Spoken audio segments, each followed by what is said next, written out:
नमस्कार दोस्तों, 16 मई 2022 को साल 2022 का पहला चंद्र ग्रहण आ रहा है। दोस्तों 30 अप्रैल को साल का पहला सूर्य ग्रहण लगा था, ये हम सब जानते हैं। अब साल का पहला चंद्र ग्रहण 16 मई 2022 सोमवार को लगने जा रहा है। दोस्तों इसके बाद जो दूसरा सूर्य ग्रहण और चंद्र ग्रहण आएगा वो 25 अक्टूबर और 8 नवंबर को यानी साल के आखिर में आएगा। तब तक कोई चंद्र ग्रहण या सूर्य ग्रहण आने वाला नहीं है। दोस्तों चलिए जानते हैं 16 मई 2022 के चंद्र ग्रहण के बारे में। वर्ष 2022 का चंद्र ग्रहण 16 मई 2022 को वैशाख पूर्णिमा के दिन दिखाई देगा। जी हाँ, इसी दिन वैशाख पूर्णिमा भी है और इसी दिन बुद्ध पूर्णिमा भी आ रही है। यानी वैशाख पूर्णिमा, बुद्ध पूर्णिमा और चंद्र ग्रहण तीनों एक ही दिन एक साथ रहने वाले हैं 16 मई 2022 को। वैशाख पूर्णिमा के दिन पवित्र नदियों में स्नान, दान और तप करने की विशेष परंपरा होती ही है और साथ में चंद्र ग्रहण भी है और चंद्र ग्रहण में भी पवित्र नदियों में स्नान, दान और तप किया जाता है। इस चंद्र ग्रहण को ब्लड मून कहा जा रहा है। जी हाँ, ये पूर्ण चंद्र ग्रहण रहेगा।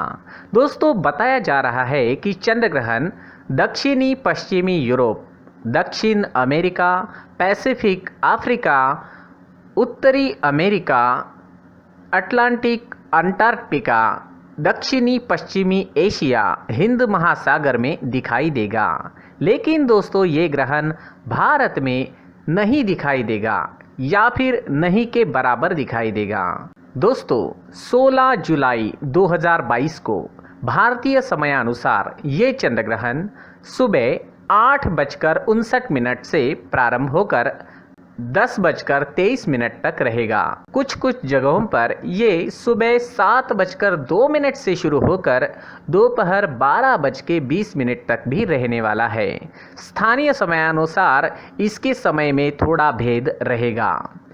दोस्तों चलिए जानते हैं सूतक काल के बारे में। भारत में इस ग्रहण का सूतक काल मान्य नहीं है। जी हाँ, क्योंकि ये ग्रहण भारत में नहीं दिखाई देगा, परंतु हाँ दिखाई देगा वहाँ चंद्र ग्रहण के प्रारंभ होने के 9 घंटे पूर्व सूतक काल प्रारंभ हो जाएगा, जहाँ ये चंद्र ग्रहण दिखाई देगा। ग्रहण में लगने वाला सूतक काल एक अशुभ अवधि होती है जो ग्रहण से पूर्व लगता है और ग्रहण समाप्ति के साथ ही खत्म हो जाता है।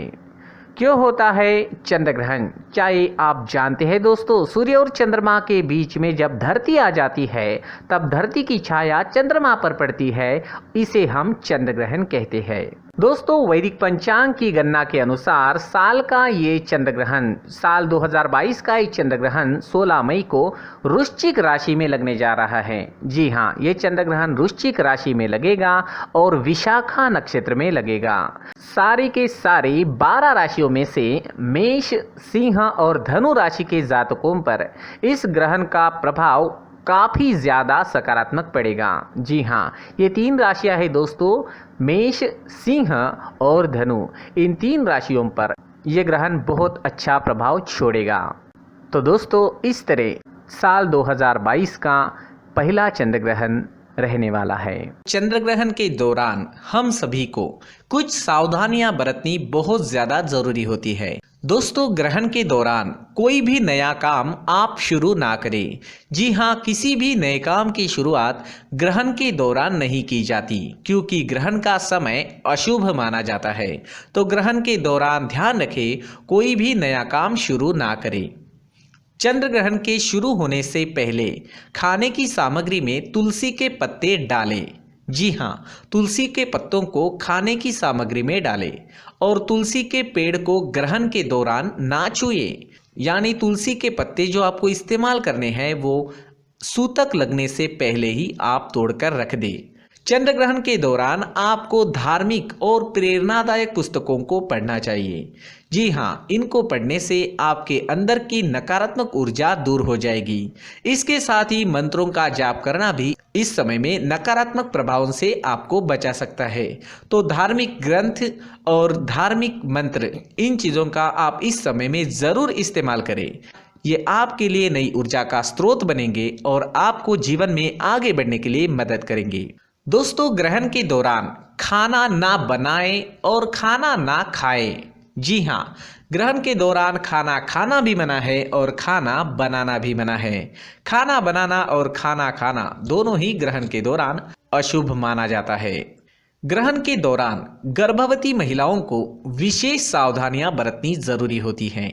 जी हाँ, इस वजह से ग्रहण के दौरान गर्भवती महिलाओं को तेज धारदार औजार जैसे चाकू, कैंची, छुरी, इन सब चीज़ों का इस्तेमाल नहीं करना चाहिए। नेल कटर का भी इस्तेमाल इस समय में नहीं करना चाहिए।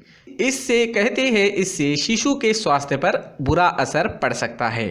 दोस्तों, इस समय में यानी चंद्र ग्रहण के दौरान देवी देवताओं की मूर्ति और तस्वीरों को भी नहीं छूना चाहिए। आपने सुना होगा कि ग्रहण के दौरान मंदिर भी बंद होते हैं, मंदिरों के कपाट भी बंद कर दिए जाते हैं।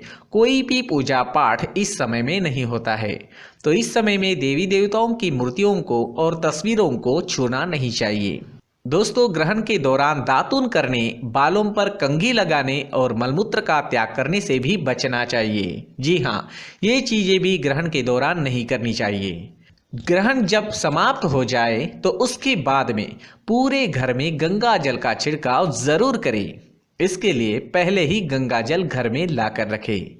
ग्रहण समाप्ति के बाद यदि आप ज़रूरतमंदों को जरूरी चीजें दान करते हैं तो इससे आपको अच्छे फलों की प्राप्ति होती है। जी हाँ, जिस तरह से ग्रहण के दौरान आप गंगा जल का छिड़काव करके घर, मंदिर और अपना परिसर शुद्ध करते हैं, उसी तरह ग्रहण समाप्ति के बाद चीजों को दान करने का विशेष महत्व होता है। जी हाँ, मंदिर में करें या कहीं भी करें, लेकिन दान इस समय में जरूर करें।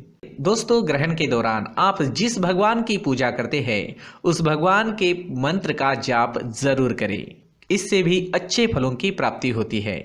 ग्रहण के दौरान चंद्रदेव की भी पूजा की जाती है और ध्यान लगाने की कोशिश भी की जाती है। तो दोस्तों, इस तरह ग्रहण में आपको सावधानियां बरतनी जरूरी होती है।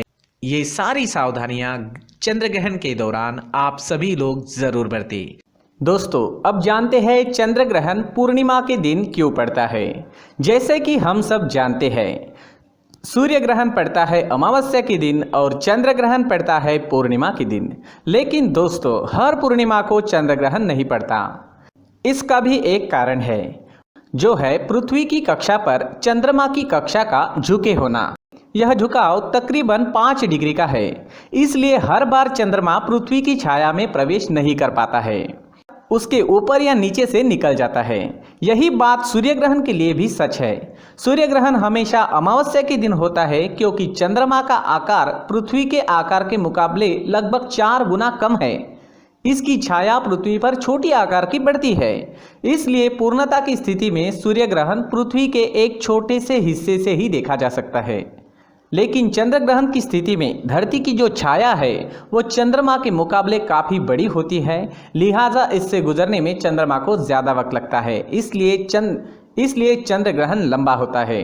सूर्य ग्रहण के दौरान चंद्रमा की छाया जो है वो पृथ्वी पर पड़ती है, वही चंद्र ग्रहण के समय पृथ्वी की छाया चंद्रमा पर पड़ती है। जैसे कि मैंने बताया है, जब सूर्य और चंद्रमा के बीच पृथ्वी आ जाती है तो सूर्य की पूरी रोशनी चंद्रमा पर नहीं पड़ पाती। इसे चंद्र ग्रहण कहते हैं। जब सूर्य, पृथ्वी और चंद्रमा एक सरल रेखा में होते हैं तो चंद्र ग्रहण की स्थिति होती है। चंद्र ग्रहण हमेशा पूर्णिमा के रात में ही होता है। एक साल में अधिकतम 3 बार पृथ्वी के उपछाया से चंद्रमा गुजरता है, तभी चंद्र ग्रहण लगता है। सूर्य ग्रहण की तरह ही चंद्र ग्रहण भी आंशिक और पूर्ण हो सकता है।